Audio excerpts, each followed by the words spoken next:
Hey, hey.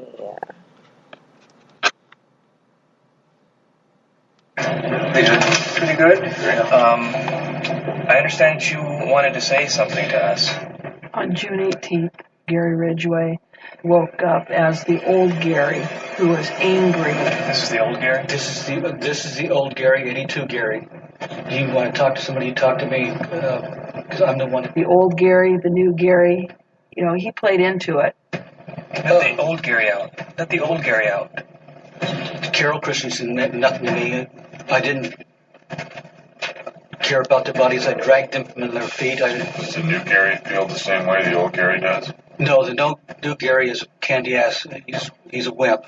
New Gary wants me to candy coat this stuff, and I'm not going to candy coat it. He was angry that morning and pissed off. He didn't like the new Gary, the nice guy.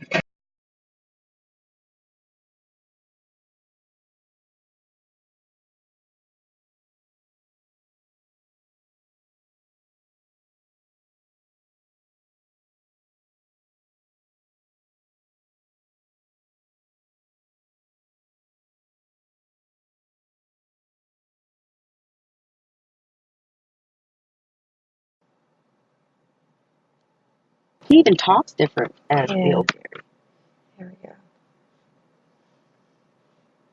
we go. Pieces of For the victims' families and our community to get the idea that there was some remains of one of his. And after I killed him, I might have screwed a few of them, but I didn't give a shit. They're just pieces of trash to me. He loved the persona of being the Green River Killer. Did you kill her? Yes, I did. We have to understand more about how he committed his crimes and understand what made him tick. To have your son in the car with you, that would be an incredible ruse. That happened once. These people do not bond. They do not bond with their biological children either. Are you sure that this is the place? No, I'm still uncertain about it. You just got to try different strategies and see if anything will work. Does it seem familiar at all to you? No, it doesn't. We were all contemplating whether or not to pull the deal and pursue the death penalty. This contract says you tell us the truth. And if I don't, because if I don't remember, We don't believe any of that. I mean, that just really showed you how sick Gary Ridgway is. All right, so welcome to 304 BB Hits, Jim in the Mountain. This is Slim Red with Amy Lee, and this is episode 4 of our true crime series, and this is the Rightous and the... Why don't you go ahead and open up, Amy? Well, I was just going to say, like, I've noticed with Gary Ridgway here, he's more one of those kind of, it's like there's a duality to him. He's saying there's old Gary, new Gary, there's, it was like, he was really religious, but yet he murdered, it's almost like he disassociated both, that bad side of him to make it okay to do what he was doing. Mm-hmm. And I doubt that he has this split personality stuff like he's saying.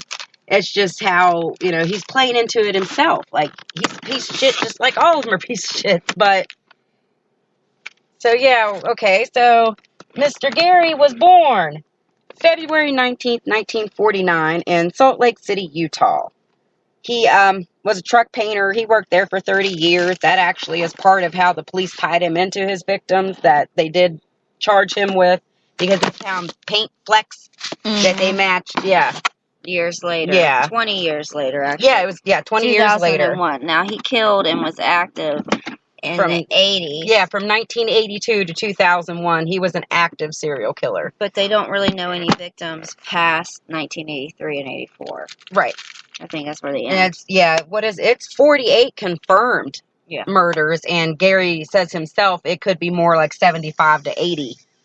It's just, and hell, 49 confirmed. That makes him he's the most notorious serial killer the United States has. Yeah, highest body count. Confirmed body count. Yeah, would be Gary Ridgway. Yeah. And I think it's because, hell, he killed for a long time. over 20 years of we murdering. We have some that haven't been caught, but to be caught, and we'll talk about those that haven't been caught, but each segment's about something different. All right.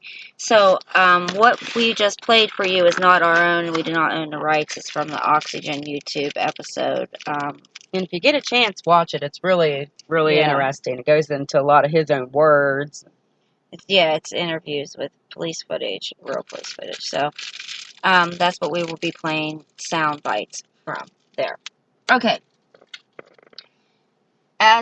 We said when he was born, as a young boy, he talks about, he had a dominating mother. She would bath him even into like preteen and teen and scrub him down and basically made him her little man, is how I gathered. Yeah. And of course, that's going to lead to a really weird love-hate, want to fuck you and murder you type of relationship with your mother. So we ask his, under the police interrogation and the psychiatrist and stuff, at what age did you want to fuck your mother? Well, have sex with your mother. Sex with your mother. Is age of 14 and 15, he said. And then they said, well, when did you want to kill your mother? And it was early 20s, I believe. So that was a little disturbing. But we also know biologically and everything, like your first crush is the person your I was just telling my father daughters that or your, the first man a little girl ever loves is her dad. The first woman a little boy loves is his mother. Right. And you do grow up, and normal people, they either, if they don't marry that person, they do end up dating somebody that reminds them of their parent. Yeah, they can have a healthy relationship. Yeah, they understand relationships. Or you get psychopaths and nut jobs who warp that concept. But it doesn't always go that way too. There is no particular mold. There's only just certain patterns that we can kind of look at. But it isn't always. No, it's not. Like that, yeah. Because there's people that have the most horrendous childhoods that grow up and live normal, productive lives. So, and we also were situated where he had his own son, and he had a wife, and actually had a few wives. He was married 3 times. And the last one, he began to act out on. He would take her to dump sites. Yeah, after the police had seized them on the banks of the Green River and there's so many damn places. Oh, there's, we'll get to that. And have sex. And she used to find it disturbing that they would even go to because it was all over the news. He must have relished it. Yeah, he did. I'm sure he did. But yeah, he wanted her outside in public places and it probably to substitute for that prostitute that he was either thinking about or was going. Yeah. He said sometimes he had sex with them. Yeah, it didn't matter. Yeah, it didn't matter. Yeah. But sometimes it wouldn't. And he had a pattern already. He was arrested in 1982 for choking a hooker or a prostitute because he claimed that she had bit him. So he got to choke her out. And then he let her go. And then that was, because she reported it. And he must have realized how easy it would have been to get away with it by just saying he bit her. And once the murders... That could have sparked that fuse in him. The murders began in the early 80s, like 1980, 1981. A lot of women started coming up missing. He liked younger women. And he also said that he had a place for special victims and a place for non-special victims. The special ones were the ones that, I guess, fought back for, fought for their lives. And screw him for deeming who's special and who isn't special, Because, he got to be God. And he was and had that weird complex anyway. He would cry after sermons. He was a Bible-thumping religious fanatic. So, You think he gave them, like, their last rites, like a priest? He probably did afterward. He might even have cried after, because he cried in court a lot. And I don't think he was crying for himself, though. I don't know. That's what he says. There's good Gary and bad Gary. Old Gary and new Gary. It was probably new Gary you had in court because he got caught. His son knew that they didn't come back.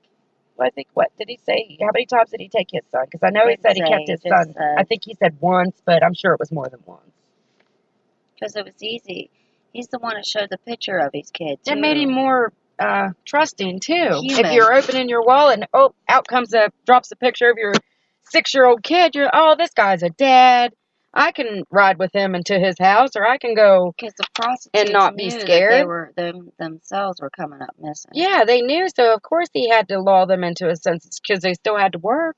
It's the same thing as Ted Yeah, Bundy. given that false sense of security. With the cast and the sling and Yeah, and then he used Help crutches me. and yeah, all that. It was to make them trusting. And then you have some women. Okay, he used his son, or some women. Some serial killers, have a woman they work with. That's probably the worst to me. Yeah. To have another woman help lure you there for you guys to rape and torture and murder. It's like almost an insult to all women. Because, I don't know, there's some unwritten code. You're supposed to look out for each other. Yeah, you're not supposed to blame the woman because you're No, work for a man. Like, she's completely under a man's spell, that way, in my opinion. Because the man's not working for her to help her murder and rape people.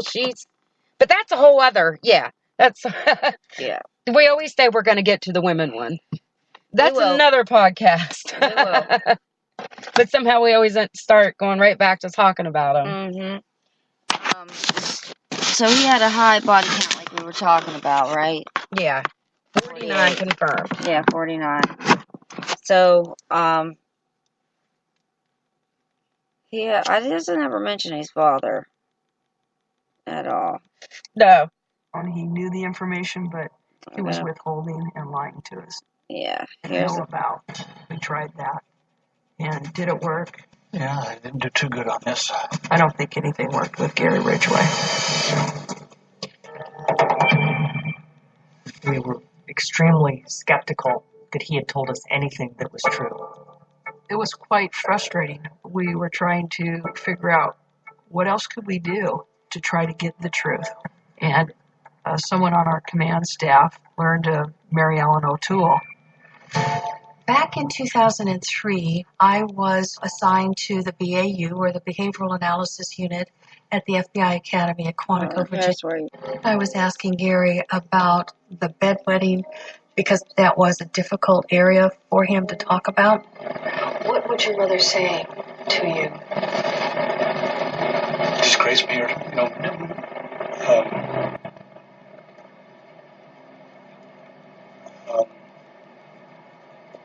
yell at me, or wet the bed.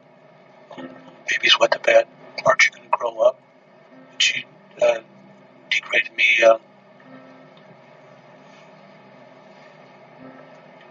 Didn't feel love.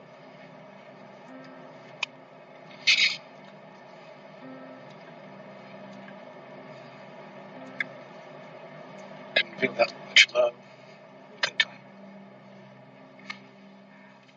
Gary cried when he talked about feeling unloved by his mother.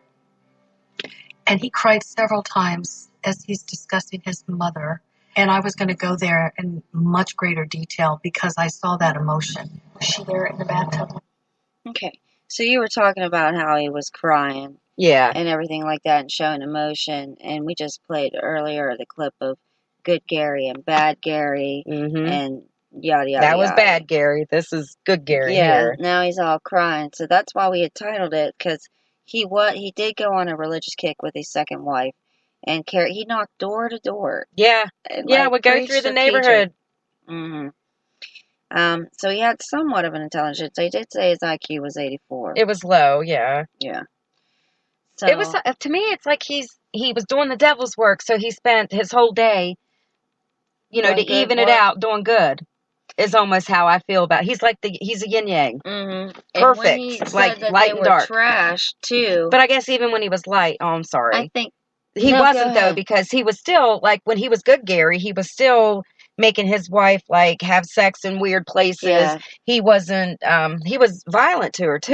Mm-hmm. And I mean, so he still wasn't good, but it was his preaching and spreading the word of God was maybe his way. He felt entitled and righteous. Yeah. And on a mission. Mm-hmm.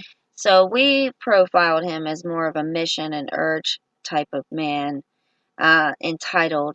Yeah. Even with a low IQ, he had, in his being inferior and low self-esteem. Well, he still his mom, felt like his first real memories are shame. We're gonna play that next. Yeah. Yeah, and they always say bedwetting. Yeah, they do. I bedwetted. Like, I mean, I don't know. I think it's how the parent handles the bedwetting more than the kitty Yeah, bedwets, actually, because that's what they're talking about. Is the mom every child bedwets. Yeah, pretty much. Yeah.